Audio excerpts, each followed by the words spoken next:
बिस्मिल्लाहिर्रहमानिर्रहीम। अस्सलाम वालेकुम स्टूडेंट्स। आज जो हमने चैप्टर स्टार्ट करना है 9th क्लास का, chapter number 1, matrix and it's determinants. सबसे पहले तो इसका थोड़ा सा इंट्रोडक्शन कि ये मैट्रिक्स किसने, कब और वो कौन था, कहाँ का रहने वाला था, उसने किस किस वजह से ये मैट्रिक्स की जो डिस्कवरी थी वो की थी। उसके बाद फिर हम पढ़ेंगे कि मैट्रिक्स क्या है, इसके डिटर्मिनेंट्स क्या होते हैं और what ever so. Chapter number 1 का नेम है बेटा मैट्रिक्स एंड इट्स डिटर्मिनेंट्स। सबसे पहले तो इंट्रोडक्शन की तरफ आते हैं हम। इंट्रोडक्शन क्या है? एक इंग्लिश केमिस्ट, इंग्लिश मैथमेटिशियन था,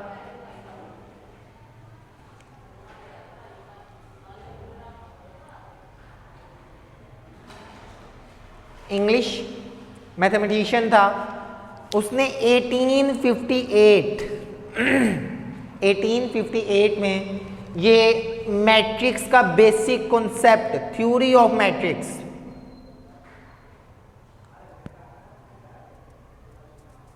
Arthur Cayley was English mathematician in 1585 discover the theory of matrix.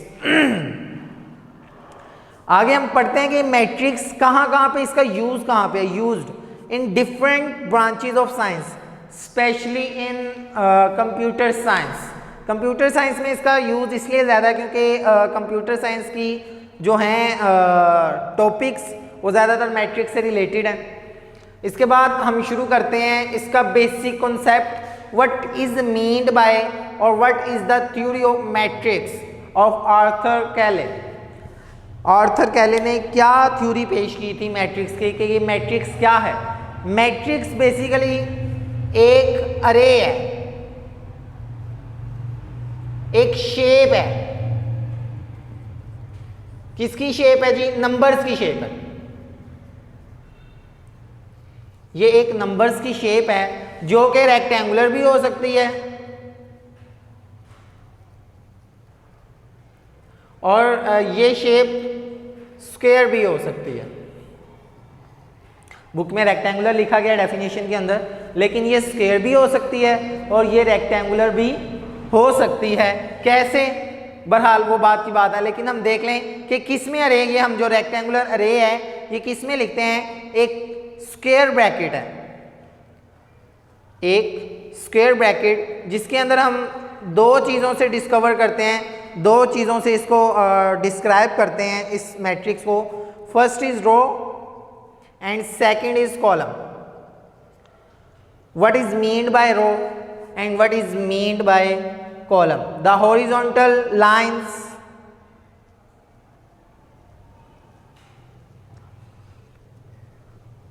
Are called rows, यानी कि उफ़क़ी कितारें जो हैं वो कितार कहलाते हैं। रोज को उर्दू में कितार भी कहा जाता है। इसके बाद हम बात करते हैं कॉलम्स की। तो कॉलम्स वर्टिकल लाइंस, वर्टिकल्स अरे, अमूदी जो कॉलम है, अमूदी जो लाइनें हैं उसको हम क्या कहते हैं? कॉलम। अब हम इसकी एक एग्जाम्पल चेक करते हैं।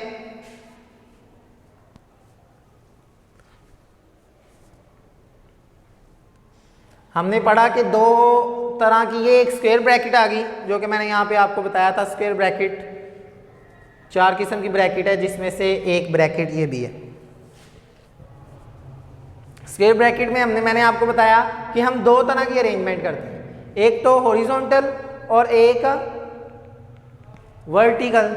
उसके अलावा दो और बातें मैंने आपको बताई थी, रेक्टेंगुलर और स्क्वायर। इसको भी आगे एक्सप्लेन करते हैं। सबसे पहले हम एक स्क्वायर मैट्रिक्स ड्रा करते हैं। लेट्स सपोज कोई से भी नंबर है, हमने लिखा था अरे या शेप किसकी? नंबर्स की। तो मैं ले लेता हूँ 1 and 2, ये एक कॉलम के अंदर, सॉरी एक रो के अंदर हमने अरेंज कर दिए। अब इसी तरह 3 and 4, ये सेकंड रो है, ये फर्स्ट रो थी और ये सेकंड रो है। अगर हम अब बात करें कॉलम की तो 1 and 3 are present in vertical form. 1 और 3 जो है वो इस वक्त अमूदी हालत में है। इसका मतलब ये कॉलम हो गए और ये क्या होगी? कितारें। अब इसमें कितनी कितारें हैं? 2 कितारें हैं और 2 कॉलम है। It's means they are present in square form. Square क्या चीज़ होती है? जिसमें जो लेंथ्स होती हैं वो ऑलवेज इक्वल होती हैं। इसमें जो लंबाइयाँ हैं वो चौड़ाइयों के बराबर हैं, इस वजह से ये स्क्वायर फॉर्म में है। यानी कि जो रोज हैं हॉरिजॉन्टल और जो वर्टिकल कॉलम्स हैं वो इक्वल हैं। Due to this reason the matrix is called square matrix. If we discuss about the rectangular form of matrix, then we get a new example for rectangular matrix. 1 2 3, this is a horizontal line, it means data row. 4 5 and 6, it means second row. The matrix has 3 columns but not equal to rows, because the row number of rows is equal to 2 and 3 is not equal to 2. It means they are present in rectangular form because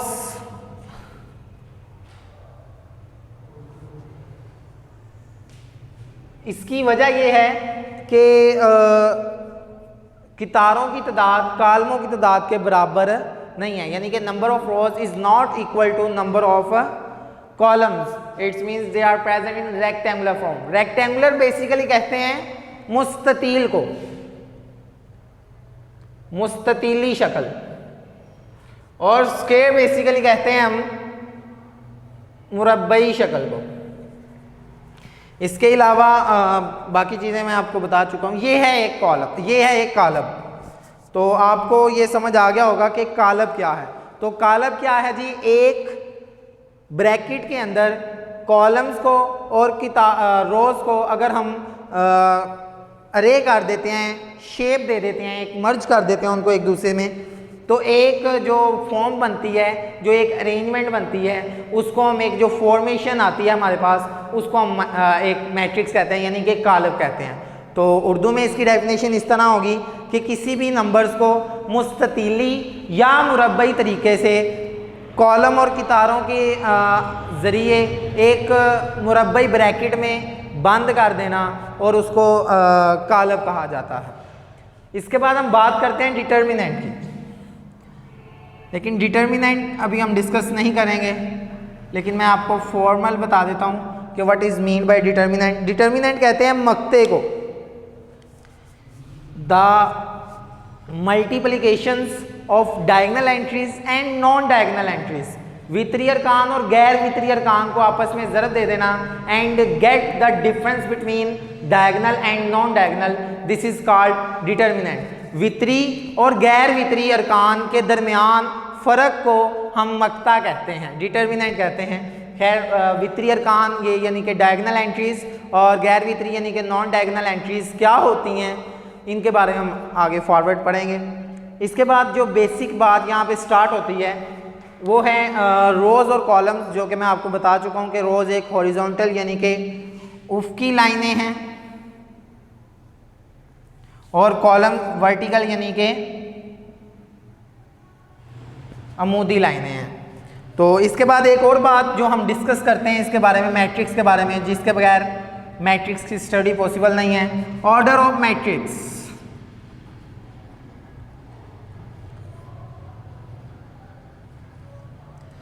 कालब का मर्तबा। अब what is meant by order of matrix और what ever, सो कालब का मर्तबा, basically कालब का जो मर्तबा है वो कालब पर ही टोटली डिपेंडेंट है, यानी कि order of matrix is totally dependent on matrix. Now how, कालब का जो मर्तबा है वो बराबर होता है number of rows multiply by number of columns, and the second pattern to write the order of matrix, कालब के मर्तबे को दूसरे तरह लिखने का तरीका क्या है, row slash by slash column, number of columns, यानी कि रोज की तादाद और कॉलम्स की तादाद। को अगर हम मल्टीप्लाई की फॉर्म में या बाय की फॉर्म में लिख लेते हैं, ये इसका मर्तबा यानी कि ऑर्डर ऑफ मैट्रिक्स बनता है। जैसे कि फॉर एग्जांपल एक मैट्रिक्स है 1 2 3 एंड 4। इसमें हम देखते हैं कितनी हॉरिजॉन्टल रोज हैं, तो 1 and 2, it's means it has 2 rows multiply by how many columns in it, 1 and 2, it means 2 rows and 2 columns. That's the order of a matrix. So कालब का मर्तबा क्या होता है, किसी भी कालब के अंदर की तारों की तादाद ज़रब कालमों की तादाद। एक मैं आपको बात बताता चलूँ, इसको मल्टीप्लाई नहीं करना, ये एक सिर्फ सिंबल है शो करने के लिए कि ऑर्डर ऑफ मैट्रिक्स या कालब का मर्तबा क्या होता है, और या इसको इस सिंबल मल्टीप्लाई के सिंबल से ज़ाहिर किया जाता है या बाय के सिंबल से इसको ज़ाहिर किया जाता है। हम बाय लिखते हैं तो हमें पता लग जाता है कि ये हमने ऑर्डर ऑफ मैट्रिक्स यानी कालब का मर्तबा लिखा हुआ है। इसके बाद अगर हम बात करें इसकी, तो सबसे पहले जो नेक्स्ट टॉपिक आता है इसका, वो आता है इक्वल मैट्रिक्स। एक और बात मैं आपको बताता चलूँ, नंबर ऑफ रोज को m से और नंबर ऑफ कॉलम्स को n से ज़ाहिर किया जाता है। तो बेसिक अगर कोई आपसे जनरल फॉर्म पूछ ले इसकी, तो वो क्या है बेटा, m क्रॉस n या m by n। This is the general form of order of matrix.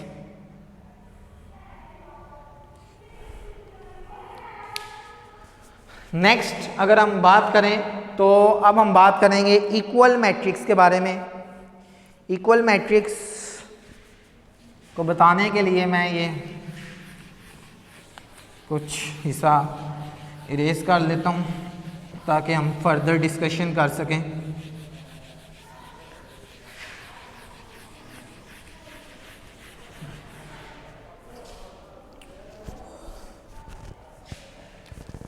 अब हम बात करते हैं इक्वल मैट्रिक्स के बारे में।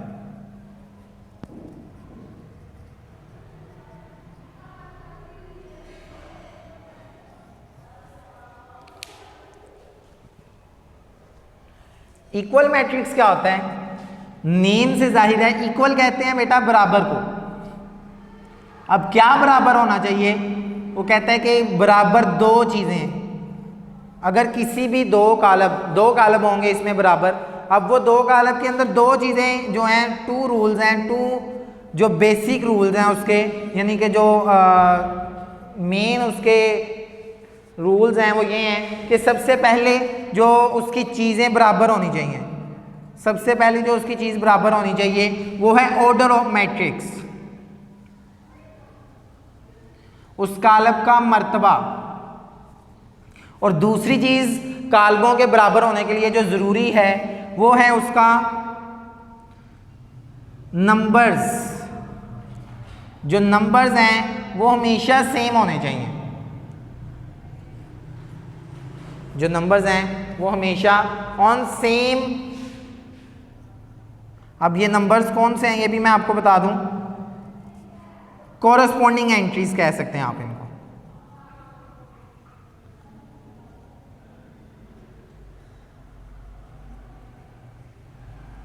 यानी कि मुतनाज़रा अरकान जो सेम पोजीशन पे होते हैं उनको हम कॉरस्पॉन्डिंग।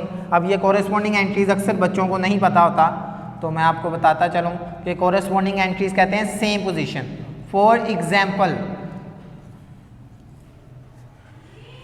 अब ये दो रूल्स कैसे फॉलो हो सकते हैं, लेट्स सपोज 1 2 3 एंड 4।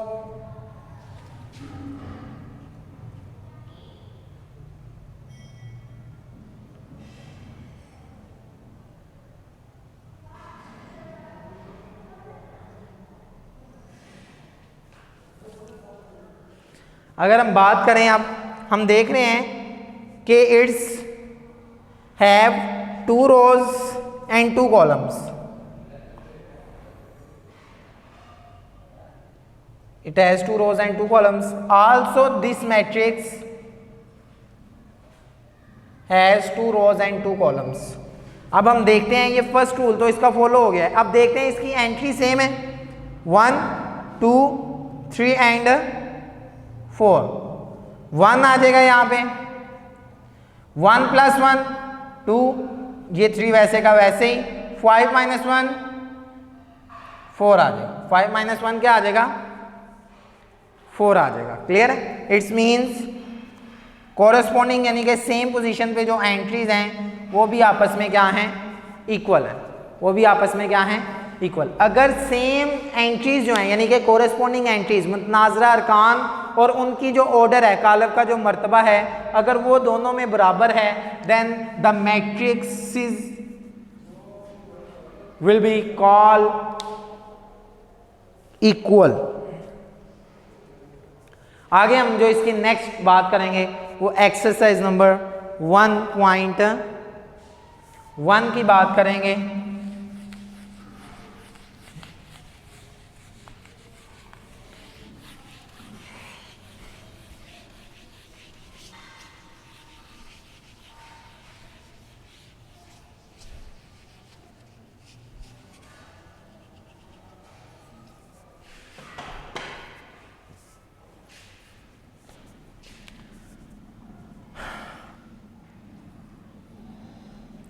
एक्सरसाइज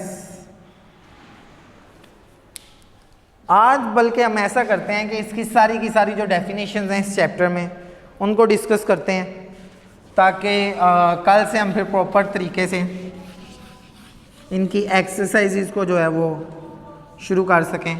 हम पहली 3 एक्सरसाइज तक जो जो इसकी डेफिनेशंस हैं वो तकरीबन हम सारी पढ़ लेंगे। आज का हमारा सिर्फ लेक्चर ये होगा कि हमने जो पहली 3 एक्सरसाइज हैं, 3 एक्सरसाइजेज जो हैं यानी कि एक्सरसाइज नंबर 1.1, 1.2 एंड 1.3 वो आज हम कवर अप कर लेंगे।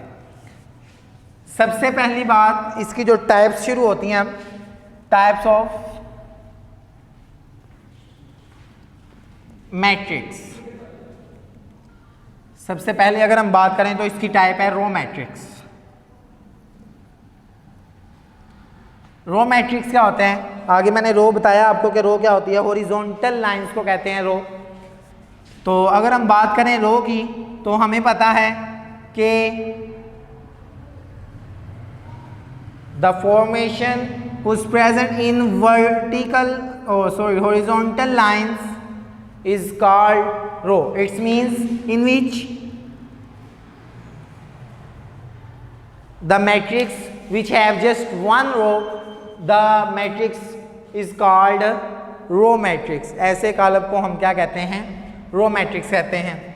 ये आपको क्लियर हो गया होगा। मैं एक और एग्जांपल आपको दे देता हूँ, जैसे 2 and 3। अब देखें इसमें सिर्फ एक रो है, तो जिसमें सिर्फ 1 रो हो गया, ऐसा कालब, ऐसी फॉर्मेशन विच हैव जस्ट 1 रो, जिसमें सिर्फ एक की तार हो, उसको हम क्या कहते हैं, रो मैट्रिक्स कहते हैं। आगे हम बात करते हैं कॉलम मैट्रिक्स की।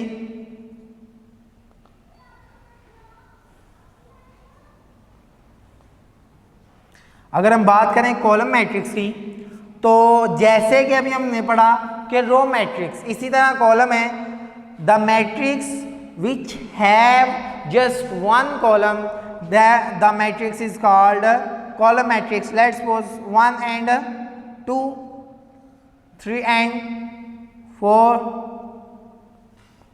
5, 6, 7, 8. It have 4 rows, but just have 1 column. So the matrix is called column matrix.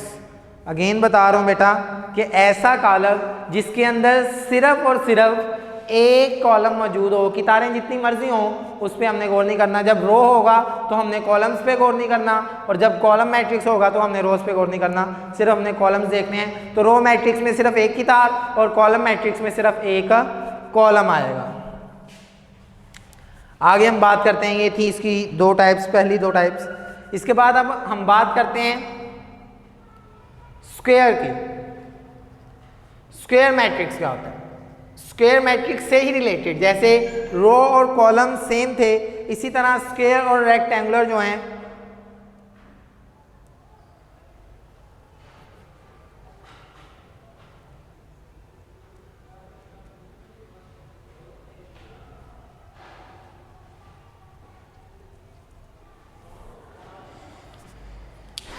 एक दूसरे के ये ओपोनेंट्स हैं। स्क्वायर मैट्रिक्स क्या होता है, मैंने अभी थोड़ी देर पहले बताया था, ऐसा मैट्रिक्स, ऐसी फॉर्मेशन जिसमें number of rows and number of columns is equal to each other, then we called the matrix is square matrix. अगर हम इसमें देखें तो इसमें 2 की तारें हैं, और अब हम इसमें देखें तो इसमें कॉलम भी कितने हैं, 2। इट्स मीन जिसके अंदर जो रोज हैं यानी कि m, और वो इक्वल हैं कॉलम्स के यानी कि n के, then this is called this is called square matrix. अगर ये आपस में क्या है, इक्वल है। तो इक्वालिटी जो है वो फर्स्ट शर्त है रोज और कॉलम की इक्वालिटी स्क्वायर होने के लिए। और इसी के ऑपोजिट में ऐसा कॉलम जिसमें कि तारें और कॉलम आपस में इक्वल ना हो, जैसे इसमें 3 की तारें हैं लेकिन कॉलम सिर्फ 1 है, 3 is not equal to 1, so inequality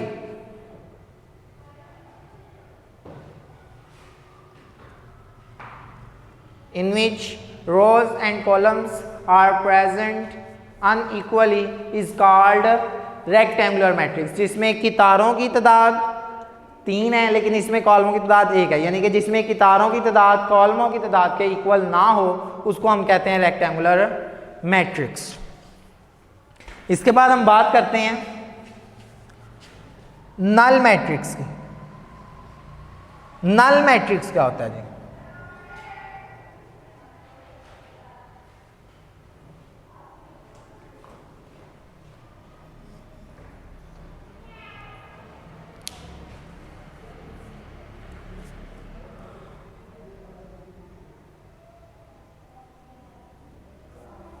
null matrix क्या होता है? नल मैट्रिक्स बेसिकली हम कहते हैं ऐसा मैट्रिक्स जिसमें जितने भी मेंबर्स हैं, जितने भी एलिमेंट्स हैं, वो सारे के सारे क्या हों, सिफर हों यानी कि 0 हों, उनको हम नल मैट्रिक्स कहते हैं। ऐसा मैट्रिक्स जिसमें तमाम के तमाम अरकान सिफर हों उसको हम क्या कहते हैं, नल मैट्रिक्स। जी, नल मैट्रिक्स के आगे अगर हम बात करते हैं तो आगे बात आ जाती है नेगेटिव मैट्रिक्स की।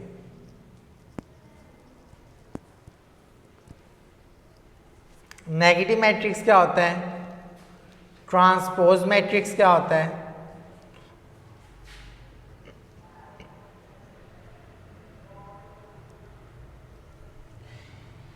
जी, नेगेटिव मैट्रिक्स क्या होता है जी? सबसे पहले अगर हम बात करें नेगेटिव मैट्रिक्स की तो कोई सा भी मैट्रिक्स है, कोई सा भी वो मैट्रिक्स है, अगर हम बात करें जैसे 1, -1, 2, -3, अगर ये हमारे पास एक मैट्रिक्स है, लेट्स सपोज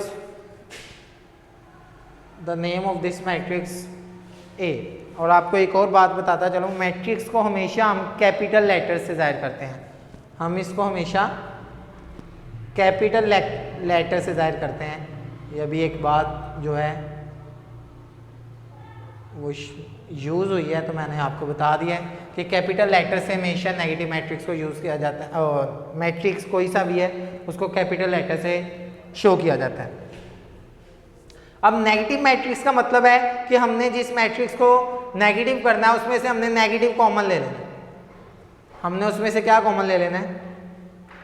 नेगेटिव। या आप इस तरह भी कह सकते हैं कि जिस भी कॉलम या जिस भी मैट्रिक्स को हमने नेगेटिव करना है, हमने उसको दोनों साइड्स पे नेगेटिव से मल्टीप्लाई कर देना है, इधर भी और इधर भी। जैसे ही वो मैट्रिक्स नेगेटिव होगा, अब ये माइनस अंदर सब के साथ जो नेगेटिव साइन है वो तमाम साइंस के साथ मल्टीप्लाई हो जाएगा, plus minus, -1, minus minus plus हो जाएगा। खैर ये हम बाद में लिखते हैं, प्लस माइनस माइनस ये डायरेक्ट जो हैं जिनमें सिंबल्स जो सेम आ जाते हैं उनको हम ब्रैकेट में लिख लेते हैं ताकि हम सोल्व इजीली कर सकें। ये तो इनके साथ प्लस था तो plus minus minus plus minus minus direct हो गया। अब अगर हम बात करें -1, ये वैसे का वैसे ही, माइनस और माइनस ये प्लस हो जाएगा, यानी कि माइनस और माइनस प्लस, और फिर ये -2 आ गया, ये माइनस माइनस यानी कि माइनस माइनस क्या हो जाएगा प्लस, ये प्लस का 3। इट्स मीन्स नेगेटिव मैट्रिक्स यानी कि नेगेटिव ए क्या होगा कि हम मैट्रिक्स के जो अंदर एलिमेंट्स हैं, जो एंट्रीज हैं, उनके हम सिंबल्स चेंज कर देंगे। यानी कि नेगेटिव मैट्रिक्स करने के लिए अगर प्लस का है तो हम उसको माइनस का कर देंगे, अगर वो माइनस का है तो हम उसको क्या कर देंगे, प्लस का कर देंगे। ये इसका नेगेटिव मैट्रिक्स है। अब हम बात करते हैं ट्रांसपोज ऑफ मैट्रिक्स। हम क्या बात करते हैं, ट्रांसपोज। लेट्स सपोज 1 and 2 ये एक मैट्रिक्स है। अब हम देखते हैं इसमें कितने कॉलम है। एक कॉलम है, हमने पढ़ा था कि वर्टिकल लाइंस कॉलम होती हैं, यानी कि अमूदी जो लाइंस हैं वो कॉलम कहलाती हैं, और जो उफ़क़ी कतारें हैं वो क्या होती हैं, कतार कहलाती हैं। तो इसमें किसी भी एक चीज़ को पकड़ के, या चाहे आप कॉलम को पकड़ के कितार में कर दें या कितार को पकड़ के कॉलम में कर दें, तो एक ही बात है। हम कॉलम को पकड़ते हैं, एक कॉलम था, हमने उसको पकड़ के ऐसे कितार बना दिया, यानी कि ये एक कॉलम था, हमने इसको क्या बना दिया, कितार। जैसे ही हम इसको कन्वर्ट करेंगे, हम क्या देखेंगे कि ये जो कितारें हैं, ये जो कितारें हैं अब ये कॉलम बन गए हैं, और जो कॉलम था अब वो क्या बन गया है, कितार बन गया है। तो सिंपल वर्डिंग में ट्रांसपोज मैट्रिक्स क्या कहलाएगा, या ट्रांसपोज कॉलम क्या कहलाएगा, ऐसा कॉलम जिसमें कितारें कॉलमों में और कॉलम कितारों में तब्दील हो जाएं, उसको हम क्या कहते हैं, ट्रांसपोज मैट्रिक्स या ट्रांसपोज कॉलम कहते हैं। नेक्स्ट हम बात करते हैं सिमेट्रिक एंड स्क्यू सिमेट्रिक।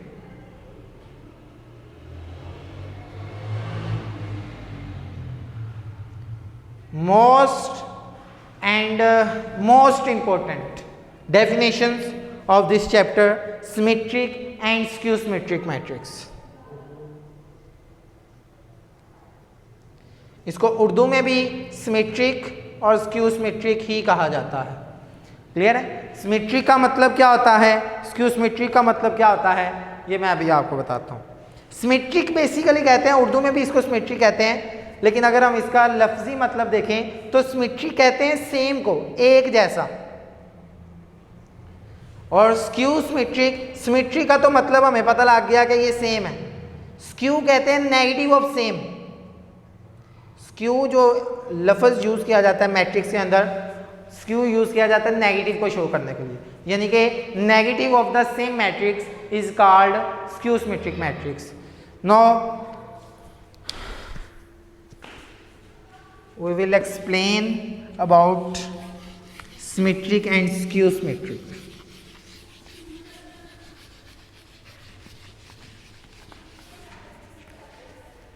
जी, हम बात करते हैं अगर सिमेट्री की,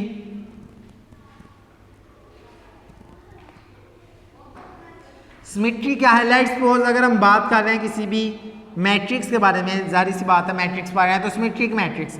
let's suppose a matrix 1 2 2 1, it's a matrix. अब हम देखते हैं कि स्क्यू सिमेट्रिक मैट्रिक्स क्या है। स्क्यू सिमेट्रिक की डेफिनेशन जो है बेसिकली वो ये है, अगर हम किसी भी मैट्रिक्स का या कॉलम का ट्रांसपोज लें और दोबारा वही कॉलम हासिल हो जाए तो हम उसको कहते हैं वो सिमेट्रिक है।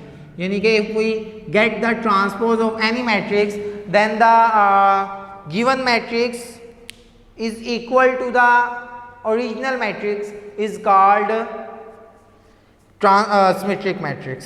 क्लियर है? जिसमें ट्रांसपोज जो है किसी भी कॉलम का वो दिए गए कॉलम के जो है वो बिल्कुल इक्वल आ जाए, उसको हम क्या कहते हैं, वो क्या है, सिमेट्रिक। जैसे हम ट्रांसपोज लेते हैं, अभी हमने ट्रांसपोज सीखा था। ट्रांसपोज को यहाँ पे मैंने शायद जाहिर नहीं किया, एक्सप्रेस नहीं किया। ट्रांसपोज को किसी भी मैट्रिक्स के ऊपर कैपिटल टी से स्मॉल टी से इसको जाहिर किया जाता है। तो ए ट्रांसपोज, इसका मतलब 1 2 2 एंड 1। ये अगर हम बात करें इसकी ट्रांसपोज की, तो ट्रांसपोज क्या है, ये रो है, इसको हम पकड़ के क्या बना देते हैं, कॉलम। ये सेकंड रो है, इसको हम क्या बना देते हैं, सेकंड कॉलम। अब हम देख रहे हैं कि ट्रांसपोज लेने के बावजूद इसका जो आंसर है वो उसी के इक्वल दोबारा आ गया है। अगर ये उसी के इक्वल आ गया है, इसका मतलब ये कौन सा मैट्रिक्स होगा, ये सिमेट्रिक होगा। ये क्या होगा बेटा, सिमेट्रिक मैट्रिक्स कहलाएगा। अब हम बात करते हैं, ये था सिमेट्रिक यानी कि सिमेट्रिक कॉलम, जिसमें किसी भी कॉलम का ट्रांसपोज लें तो दोबारा वही कॉलम आ जाए, जैसे कि मैंने एग्जांपल से आपको समझाया, तो उसको हम क्या कहते हैं, सिमेट्रिक। इसके बाद हमारे पास सिर्फ 4 डेफिनेशंस हैं, जिसके बाद हमारी जो टाइप्स ऑफ मैट्रिक्स हैं 1.3 तक के लिए वो कवर अप हो जाएंगे। उसके बाद एक और चीज़ मैं आपको बताऊंगा जो कि लास्ट होगी हमारे आज के टॉपिक के related, sum and subtraction, summation and subtraction of matrix. Matrix को जमा और तफरीक करने का जो तरीका है, खैर वो हम बाद में पढ़ते हैं। अभी हम बात कर रहे हैं स्क्यू सिमेट्रिक की।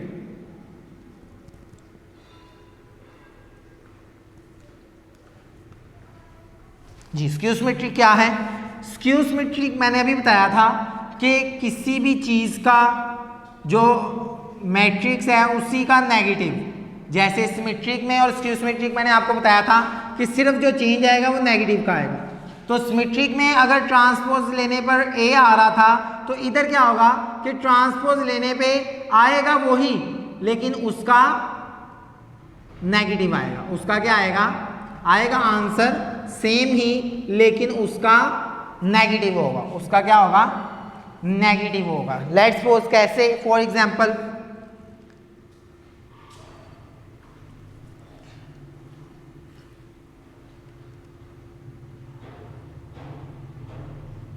ये एक एग्जाम्पल है स्क्यू सिमेट्रिक की, ये एक स्क्यू सिमेट्रिक की एग्जाम्पल है। स्क्यू सिमेट्रिक की एग्जाम्पल लिखी है मैंने, ये ए है। लेट्स सपोज हम ट्रांसपोज लेते हैं, ट्रांसपोज लिया, हमने देखा कि हमने ये जो फर्स्ट रो है इसको फर्स्ट कॉलम और ये जो सेकंड रो है इसको सेकंड कॉलम बना दिया।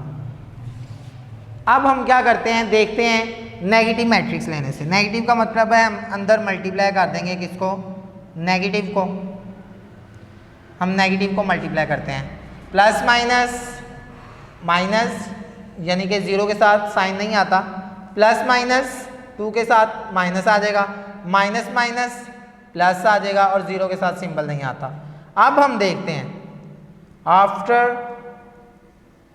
Getting the negative matrix of a the answer will be equal to the given matrix. यानी कि जो आंसर है, हमने देखा कि ट्रांसपोज लिया, हमने ट्रांसपोज लेने के बाद हमने उसको नेगेटिव किया। हमने उसको क्या किया, जैसे ही हमने उसको नेगेटिव किया, वो जो नेगेटिव ए था वो डायरेक्ट किसके इक्वल आ गया, गिवन के। जो हमें गिवन था वो उसके इक्वल आ गया ट्रांसपोज लेने पर। कब, जब हमने गिवन का ट्रांसपोज लिया और उसका नेगेटिव ले लिया।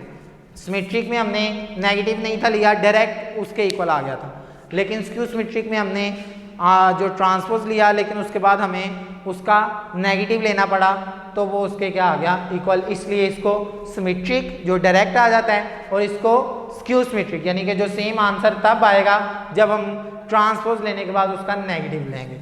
ये था सिमेट्रिक और स्क्यू सिमेट्रिक। ये बहुत इंपॉर्टेंट डेफिनेशंस हैं। मैं एक दफ़ा दोबारा रिवाइज कर रहा हूँ बेटा आप लोगों के लिए, ताकि आपको ये क्लियर हो सके।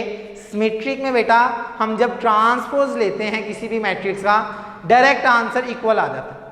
लेकिन स्क्यू सिमेट्रिक में सिर्फ थोड़ा सा चेंज होता है कि हम ट्रांसपोज लेते हैं, आंसर इक्वल तब आता है जब ट्रांसपोज लेने के बाद हम उसको नेगेटिव करें। जैसे ही हम उसको नेगेटिव करते हैं वो आंसर उसके इक्वल आ जाता है। जैसे हमने ये देखा कि ये जो है, जैसे ही हमने इसको नेगेटिव किया, इसको देखें, जैसे ही हमने नेगेटिव किया वो दोबारा ए के इक्वल आ गया। इसका मतलब कि सिमेट्रिक और स्क्यू सिमेट्रिक में सिर्फ एक चेंज है कि सिमेट्रिक के अंदर हम ट्रांसपोज लेके डायरेक्ट इक्वल रख लेते हैं, डायरेक्ट इक्वल आ जाता है। स्क्यू सिमेट्रिक में बस हम ट्रांसपोज लेने के बाद उसको नेगेटिव करते हैं, देन वो इक्वल आता है, इसलिए उसको क्या कहा जाता है, स्क्यू सिमेट्रिक। इसके बाद ये 3 डेफिनेशंस हैं और एक मेथड है समीशन और सब्ट्रैक्शन का। देन हमारा आज का टॉपिक जो है वो इंशाल्लाह वाइंड अप हो जाएगा 5 मिनट्स के अंदर अंदर, या मैक्सिमम 10 मिनट्स हमारे और लगेंगे। आइडेंटिटी मैट्रिक्स,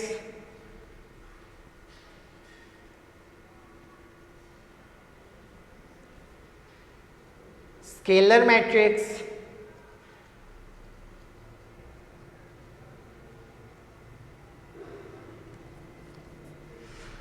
और डायगोनल मैट्रिक्स।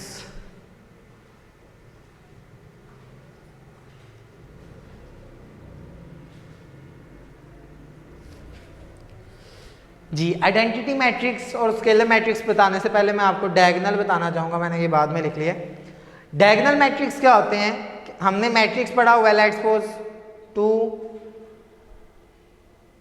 1 0 एंड 0। अब डायगोनल आपको पता होना चाहिए, डायगोनल क्या होते हैं।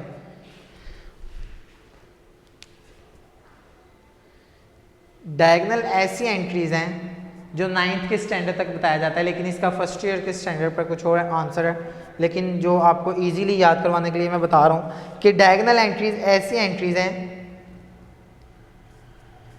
जिसमें हम क्या करते हैं, टू एंड, यानी कि हम फर्स्ट मेंबर और लास्ट मेंबर को हम एक डायगोनल बनाते हैं उसका। जैसे कि डायगोनल हमने पढ़ा हुआ है कि a curve line is called diagonal on a surface on a plane whatever so. इसी तरह हम देखते हैं कि ये जो एक कर्व है इसको हम डायगोनल कह रहे हैं, यानी कि फर्स्ट मेंबर से लास्ट मेंबर तक जो एक कर्व बन रही है, डायरेक्ट एक कर्व प्लेन बन रही है, यानी एक डायगोनल बन रहा है, उन एंट्रीज को हम हमेशा क्या कहते हैं, डायगोनल। और जो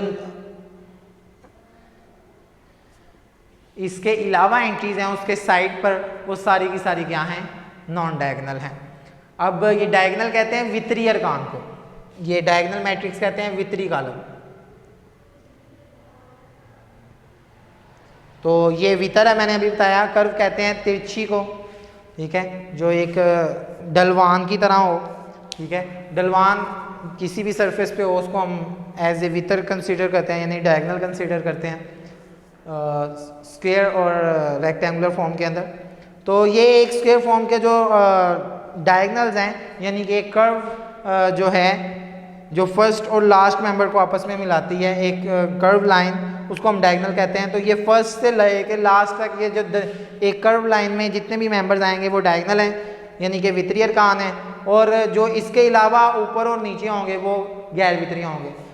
डायगोनल वितरीय कॉलम होने के लिए और स्केलर होने के लिए, आइडेंटिटी होने के लिए ये शर्त है कि उसके जो गैर वितरीय अरकान हैं, यानी कि जो नॉन डायगोनल हैं, नॉन डायगोनल यानी कि गैर वितरीय हमेशा इस 0 के इक्वल होंगे। गैर वितरीय हमेशा किसके इक्वल होंगे, 0 के इक्वल होंगे, यानी कि non diagonal entries is always equal to 0, is always equal to 0। और जो अगर हम बात करें डायगोनल की, तो डायगोनल मैट्रिक्स यानी कि वितरीय अरकान, वितरीय कॉलम के अंदर कम से कम एट लीस्ट 1 एंट्री, दोनों भी हो सकती हैं, लेकिन कम से कम एक एंट्री वितरीय अरकान की है ऐसी लाजमी होनी चाहिए जो नॉन जीरो। अब इसमें तो दोनों नॉन जीरो हैं, इट्स मीन्स ये डायगोनल है, इट्स मीन्स ये क्या है, डायगोनल। जैसे मैं एक और मिसाल लिखता हूँ 1 0 0 एंड 0। इसमें देखें ये डायगोनल एंट्रीज हैं। मैंने कहा था फर्स्ट से लेकर लास्ट तक आपने एक कर्व लाइन लगानी है, वो डायगोनल यानी वितर होगा। ये वितरीय अरकान में देखें एक वितरीय अरकान 1 है, बाकी सारे 0 हैं, यानी कि ये सेकंड वाला 0 है। तो कम से कम एक भी होगा तब भी वो क्या कहलाएगा, वितरीय कॉलम। दोनों भी होंगे तब भी वितरीय, लेकिन एक वितरीय अरकान लाज़मी ऐसा होना चाहिए जो नॉन जीरो हो, यानी कि गैर सिफरी हो। क्लियर है? ये तो था डायगोनल। अब हम बात करते हैं स्केलर की। तो स्केलर क्या है, मैंने अभी बताया था कि तीनों के अंदर वितरी, स्केलर और आइडेंटिटी यानी कि वहदानी column, identity, scalar and diagonal, इन तीनों के अंदर जो नॉन डायगोनल एंट्रीज हैं, गैर वितरीय अरकान जो हैं वो हमेशा सिफर होंगे। तो इसका मतलब लेट्स सपोज अगर मैंने स्क्वायर मैट्रिक्स ड्रा करना है 2x2 का, तो ये गैर वित्तीय अर्कान 0 हो गए। और कहते हैं स्केलर के अंदर एक शर्त है कि ना 1 के इक्वल होने चाहिए डायगोनल एंट्रीज और ना 0 के इक्वल, ये स्केलर होने के लिए शर्त है। और बाकी जोन सी भी एंट्री होगी, कोई सा भी जोन सा भी नंबर होगा, एनी नंबर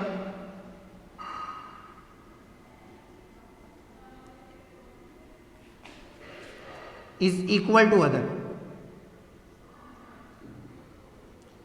एनी नंबर लिख लें या फर्स्ट नंबर, जो डायगोनल के अंदर पहला रुकन होगा, जैसे यहाँ पे 2 है तो यहाँ पे भी क्या होना चाहिए 2। स्केलर का मतलब भी सेम होता है, क्लियर है। अगर यहाँ पे 3 है तो यहाँ पे भी 3 होना चाहिए, यहाँ पे 4 है तो यहाँ पे भी क्या होना चाहिए, यानी कि 1 और 0 के अलावा, इसके अलावा जोन सा भी नंबर इधर होगा फर्स्ट पे वही सेकंड पे होगा डायगोनल में। और इसमें क्या फ़र्क है, डायगोनल में कम से कम एक एंट्री नॉन जीरो होनी चाहिए, दूसरी जीरो हो सकती है, लेकिन इसमें दोनों एंट्रीज हमेशा सेम होनी चाहिए और जो गैर वित्तीय हैं वो हमेशा 0 होनी चाहिए। ये था स्केलर। अब हम बात करते हैं आइडेंटिटी की, और इसको मैं वजह बताता चलूँ, काफ़ी बच्चे ये नहीं जानते कि सर 1 और 0 क्यों नहीं होती। तो बेटा अगर 1 होगी तो आइडेंटिटी हो जाएगा। मैंने अभी बताया था कि जो जितने भी ये वित्तीय स्केलर और आइडेंटिटी हैं इनकी गैर वित्तीय अर्कान हमेशा 0 होंगे। और आइडेंटिटी को उर्दू में वहदानी कालब भी कहते हैं या ज़रबी ज़ाती कालब भी कहा जाता है, वहदानी भी कहा जाता है और ज़रबी ज़ाती कालब भी कहा जाता है, ठीक है। यानी कि 1 और 1 हमेशा आता है, जिसमें ऐसा डायगोनल मैट्रिक्स, ऐसा मैट्रिक्स जिसके अंदर जो डायगोनल एंट्रीज हैं यानी कि वित्तीय अर्कान जो हैं वो हमेशा एक हो, उसको हम वहदानी या ज़रबी ज़ाती यानी कि आइडेंटिटी मैट्रिक्स कहते हैं। तो ये जाहिर हुआ कि गैर वित्तीय तो 0 होते हैं हमेशा, अगर वित्तीय 0 हो जाएंगे तो ये सिफरी बन जाएगा, ये स्केलर नहीं आएगा, ये सिफरी हो जाएगा। अगर 1 आ जाएगा तो ये क्या हो जाएगा, वहदानी ज़रबी ज़ाती, वहदानी या ज़रबी ज़ाती कालब, क्लियर है। तो 0 आने पे ये सिफरी, 1 आने पे ये ज़रबी ज़ाती यानी कि वहदानी। इट्स मीन्स स्केलर कब होगा, जब 1 और 0 ना हो और जोन से भी हो वो हमेशा सेम हो, उसको हम क्या कहेंगे, स्केलर मैट्रिक्स। डायगोनल क्या होंगे, जिनमें कम से कम एक या दोनों भी नॉन जीरो हों, लेकिन कम से कम एक लाजमी डायगोनल एंट्री यानी कि वित्तीय रुकन जो है, वित्तीय अर्कान जो हैं, एक लाजमी ऐसा हो जाए नॉन जीरो। खैर ये थी आपकी टाइप्स ऑफ मैट्रिक्स, ये आपकी टाइप्स हैं 1.3 9th क्लास के लिए। 1.3 से पहले जितनी डेफिनेशन थी वो आज के टॉपिक में हमने क्लियर कर दी हैं। लास्ट एक चीज़ जो मैं आज के टॉपिक में आपको कवर अप करना चाह रहा हूँ ताकि फिर हम बाकायदगी से एक्सरसाइज का आगाज़ करें, समीशन यानी कि सम और डिफरेंस।